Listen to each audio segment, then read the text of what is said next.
Les recordamos, esto es un ciclo que lo hemos denominado el Sínodo Panamazónico Resonancia en la Ciudad-Región. El día de hoy vamos a tratar el tema de la desigualdad, una mirada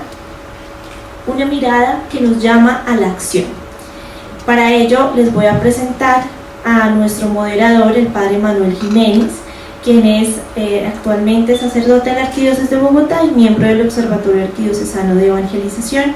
Con él también, y les doy la bienvenida para que por favor pasemos al frente a nuestros invitados especiales, el profesor Jaime Alberto Rendón Acevedo, el profesor François Tinel y Fray José Heriberto Parra. Bienvenidos a todos y disfrutemos de este espacio. Muchas gracias. Quería traerles como ya unos datos, unas reflexiones, ¿sí? Unos apuntes para reubicar como el problema como de la desigualdad en una perspectiva territorial, ¿sí? Y no perder de vista estas grandes disparidades territoriales que marcan como a nuestro país.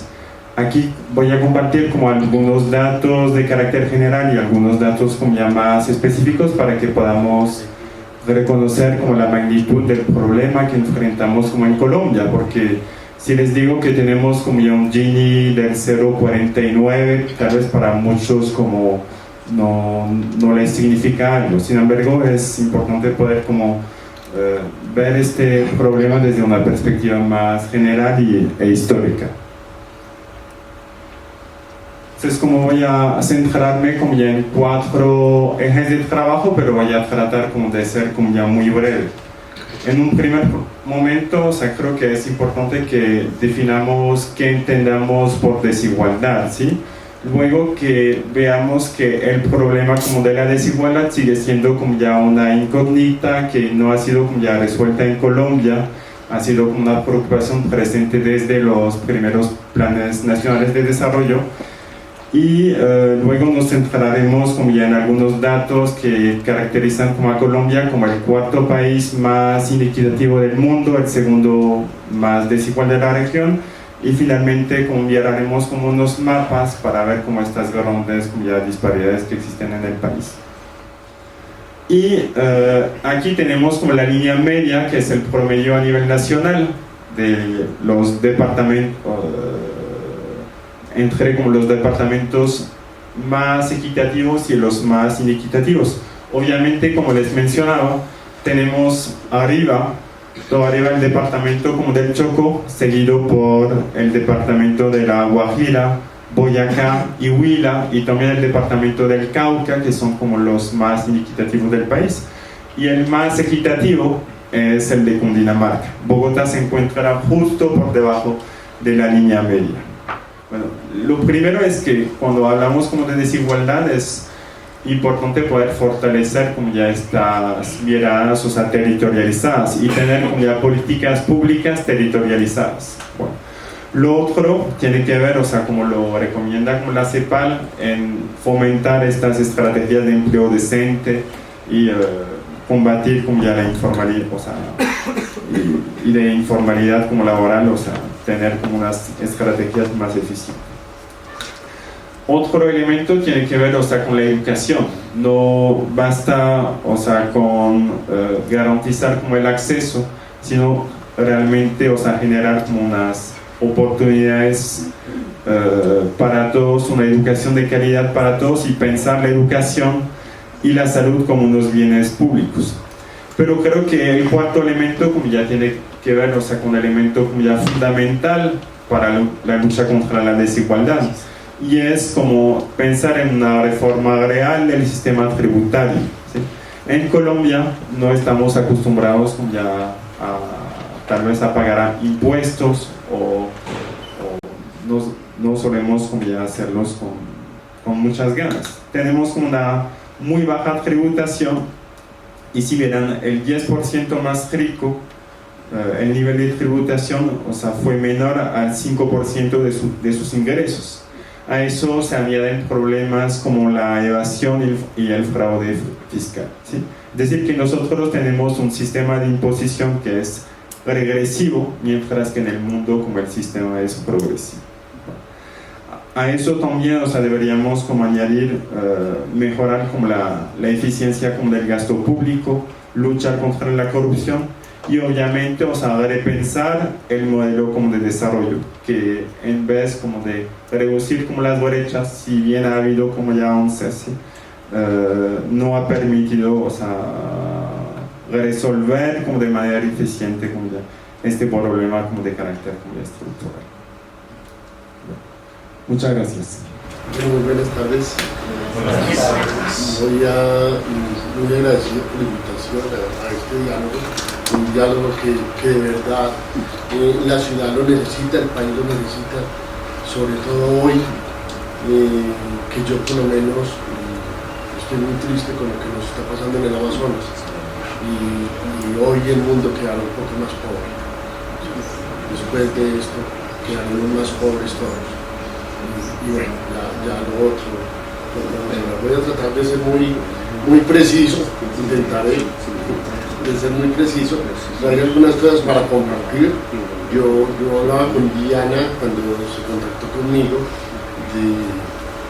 de mirar qué era lo que pasaba en Colombia, qué era lo que pasaba con la pobreza en Colombia y en Bogotá, y voy a tratar de dejarles como algunas reflexiones finales por lo menos 2 o 3 cosas que creo nos están pasando aquí en Bogotá y no estamos siendo muy conscientes de eso, no apenas estamos empezando a ser conscientes, y creo que serían unos elementos muy interesantes para que se trabajaran o lo trabajáramos, me voy a meter allí desde el observatorio. Estábamos hablando de cuáles eran los primeros lugares y vamos a mirar un poco del panorama nacional. Definitivamente esto para nosotros es una situación mínima. A propósito de lo que mi compañero François venía planteando, yo creo que la pobreza es una vergüenza, debería ser una vergüenza para todos nosotros. A nosotros nos debería dar pena, como dice Francisco, debería dar pena de la pobreza, deberíamos sentirnos muy avergonzados, pero mucho más avergonzados nos deberíamos de sentir de la desigualdad. Es que la desigualdad, o sea, la cifra que nos daba François ahora es una cosa estrepitosa, las diferencias entre el 1% más rico y el 1% más pobre. Yo a veces pienso, el mundo porque no estalla, porque no ha estallado socialmente, qué es lo que pasa que el mundo no estalla. Muy bien, miremos un poco el panorama nacional, tratamos de mirarlo rápidamente. Es indiscutible que el país ha venido, digámoslo, entregando unos resultados interesantes en materia de reducción de la pobreza, tanto de la pobreza, estoy hablando de la pobreza monetaria en primer lugar. Uno se es pobre monetariamente cuando se tiene 257.000 pesos mensuales para vivir, para que tengamos como esa imagen. El país ha venido haciendo esfuerzos en reducir la pobreza, y esos esfuerzos le han significado que desde el año 2010 al año 2018 nosotros tengamos una reducción significativa de la pobreza. Para decirlo en términos numéricos, hemos bajado la pobreza en el país de 37.2% al 27%. Esos son unos esfuerzos grandes que se deberían de corresponder con un crecimiento económico y con unas mejores condiciones de vida de la gente. Dejémoslo por ahora así, ¿cierto? Digamos que está ahí. Y eso también, ese crecimiento, ese esfuerzo de salir de la pobreza ha sido también manifiesto en el tema de la pobreza monetaria extrema. Cuando hablamos de pobreza monetaria extrema, es la gente que tiene 117.000 pesos mensuales para vivir. Eso lo podemos llevar a días, eso nos da como 4.000 pesitos. Sí. Usualmente lo estimamos que una persona es pobre cuando tiene $2 diarios para vivir y está bajo de indigencia o en pobreza extrema cuando tiene $1 diario para vivir. Es muy grato poder estar en este claustro y poder compartir con ustedes esta experiencia.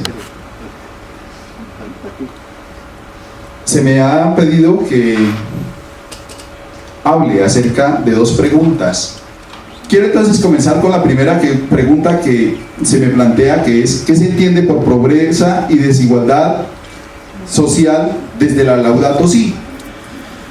Aquí he puesto en esta imagen 2 elementos, uno que tiene mucha relación con lo que está viviendo en este momento el planeta, y es como esa bola de fuego, esa casa en llamas de la cual habla una niña, una adolescente de 16 años que ha sido muy controvertida en el tema del calentamiento global.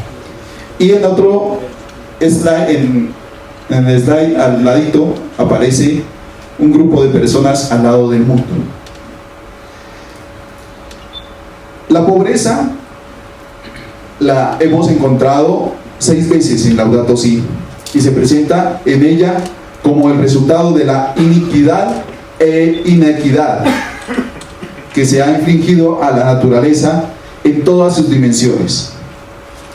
Mientras el término pobreza aparece 6 veces, y una de ellas está referida a Francisco de Asís, podemos encontrarla, el término pobres, o la palabra pobres, 48 veces.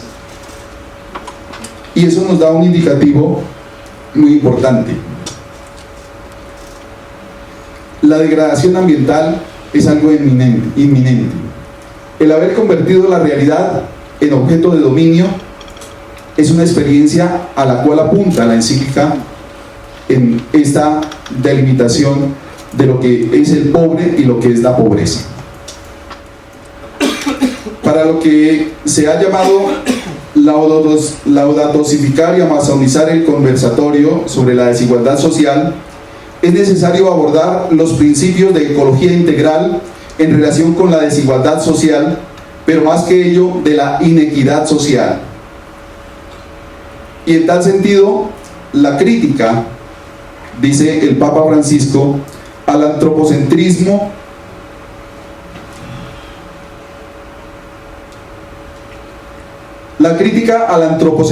desviado tampoco debería colocar en un segundo plano al valor de las relaciones entre las personas. Si la crisis ecológica es una eclosión o una manifestación externa de la crisis ética, cultural y espiritual de la modernidad, no podemos pretender sanar nuestra relación con la naturaleza y el ambiente sin sanar todas las relaciones básicas del ser humano. En este sentido, el Papa plantea entonces que la ecología es una gama de relaciones en las cuales el ser humano es el principal actor y es el responsable de que esas relaciones sean soportables, sean viables, que mantengan un equilibrio y que haya una sostenibilidad. Y por último plantea la diversidad de opiniones. Mientras por un lado algunos se minimiza la situación ambiental, por otro lado se plantean soluciones simples y no de fondo, sin ningún tipo de referente ético. Y ante ello, pues el Papa lo que plantea es que se identifique posibles escenarios futuros y recomienda tener una actitud de apertura y de escucha para generar espacios de diálogo y entendimiento honesto que busquen salidas al problema.